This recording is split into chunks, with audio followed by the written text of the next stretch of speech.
Hello guys, my name is Zeno coming from Essence of Zen, bringing you another indie game spotlight video. Today we are testing out SkyDawgz by, I'm not sure if this is the maybe the head of the game developer team's personal username, or if this is the name of the studio, but Fun Selector. It's built using the Unity game engine, and I have to tell you, when I first saw the webpage for it, the concept art and the banner art and the title art all look fantastic. Now, I haven't had the pleasure of playing many indie games made with the Unity, after downloading it. I usually play Unity games straight on the website. But when I downloaded this, there was a little menu that popped up, when I first started, asking about, the resolution, the graphic level, and basically there was something else. Oh, which monitor I want to play on. That I found actually very nice. I would like to see that implemented with a actual menu before you start the game, because as soon as you select your options and you click OK, you are literally thrown right into the game, which I had to let myself die so I can do this interlude. So without further ado, this game was asked for us to review by a Mr. Evan. I'm not going to state their last name because I'm not sure whether or not they like their last name disclosed or not. But Evan did the music and sound for this game and for another one that we're going to be spotlighting pretty soon. So just say awesome work to Evan, because from what I heard in like the 1 minute that I played, trying to die, really good work. So we're going to jump in. There's not really much information about the controls off the bat. I probably should have read the manual or the description on the front of the webpage, but further exploration, it is a WASD setup and you use spacebar to shoot. So we're going to go ahead and press the any key to restart as soon as I find the any key.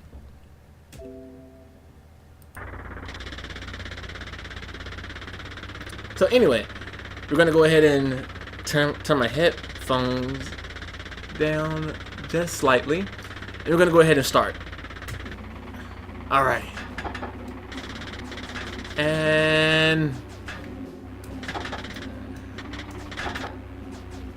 it's really weird to control. Like, personally, I would like to control with the mouse, but that's not the case right now.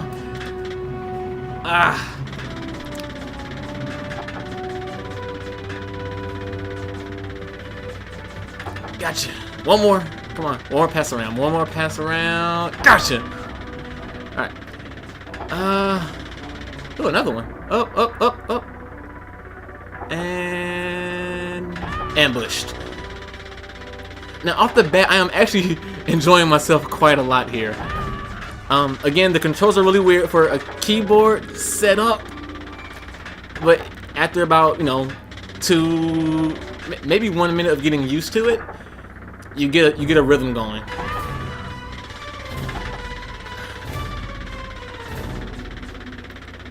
Now, this is a message directly to Evan. You obviously know your music, sir, because the scores that are used for the orchestral theme, very nice. It actually captures the idea of war and crescendos nicely. When it did, rather. Should have went the other way. And I should have got you. Last stand. See if I can do it. Like, see, with the music, I feel that if possible, have a programmed interface that allows the music to change depending on what's going on in a set game. So if I kill like 2 enemies, or I go to the last stand, it would be nice to see like a crescendo jump in for the tension. What the hell? Where those bullets come from? God. And gotcha. Now, in terms of the actual gaming the gaming mechanic is actually very unique, as there's not really a health system. It's you're damaged until you're about to go down, and when you get a kill, you are redeemed, and that's actually very cool, especially for this type of game.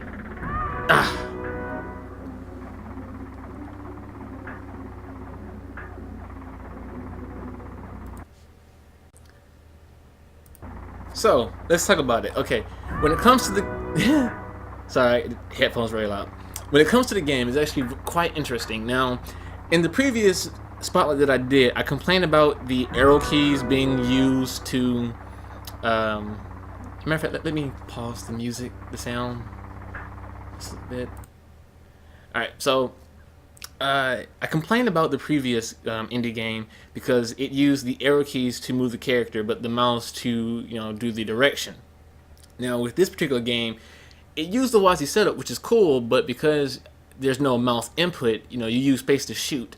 That causes a lot of weird controlling feeling. Again, you can get used to it, but it's not the norm for PC gaming with the keyboard layout. For instance, because you use basically only two directions, left and right, to do your banking and your curving, and use spacebar to shoot, this particular game may be best set to have the arrow keys for the movement and the spacebar to shoot. Whereas if you were going to use if you want to keep WASD, then you can use your A and D for your steering, but then use the mouse click to shoot. Now I probably am missing other possible what's the word, control schemes here. Matter of fact, let me go back to the page and see if they actually talk about the controllers, and they don't. So that's also another thing I probably want to talk about, is you might want to give out I don't want to say a manual because etc., but a quick instructions. Unless let me check the folder. Did they put it in the folder? I don't think so. It was only two files: the exe and then the data folder. So you want to let your players know how to play, unless the text is written when you first start the game. But like I said, you're thrown in the game without a moment's notice, so it's kind of hard to read said text. But anyway, so because you're not using the mouse to shoot or steer, I highly recommend going arrow keys for movement and spacebar to shoot your bullets. The game looks phenomenal. It has a very simple yet stylized, polymorphic feel to it.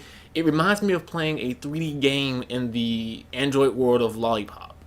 If you don't know what Lollipop is, this is the latest Android OS version, and it has all these material-like designs that creates this depth. So the game only plays on basically a 2D dimension. You have left and right, and the plane goes forward. Now, the game itself is in 3D, but you're only moving on a 2D axis, your X coordinate and your Y coordinate. So when you have this nice layered feeling to it of depth, because you see me flying over the terrain, the water, and if you notice when I go over certain hills, the plane looks like it rolls on its own.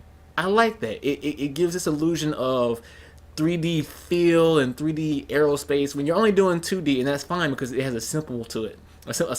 And if you notice, I have the FPS counter in the top left. The game runs at 60 frames per second, which it should, being a simple game on the Unity engine.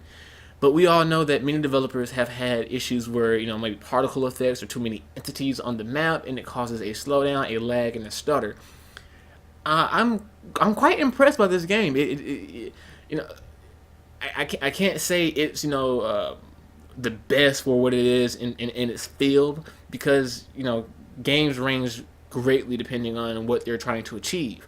What I can say is what this game does is achieve its own style. It does what it sets out to do nicely.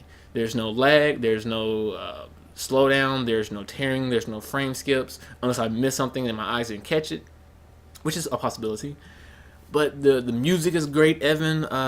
You probably didn't hear much of it because I have the recording for the video game audio is a little lower than the mic, but fantastic, man.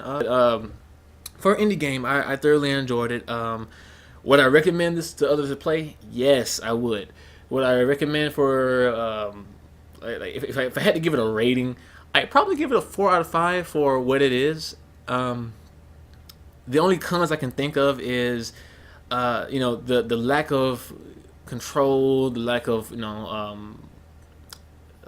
not sanity, but what's the word?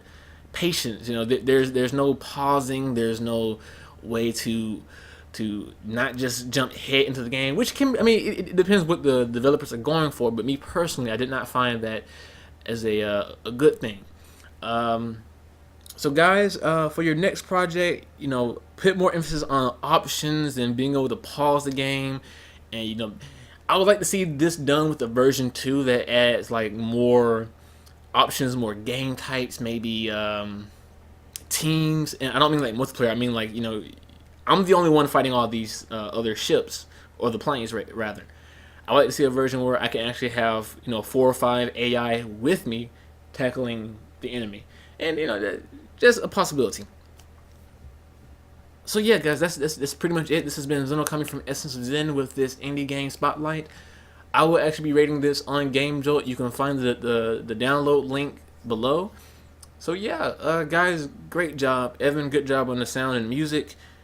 I stated during actual play.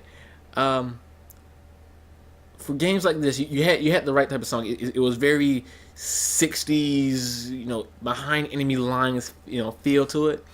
I would have enjoyed more moments where the orchestra or the band was playing with with more crescendos, more hits, more highs.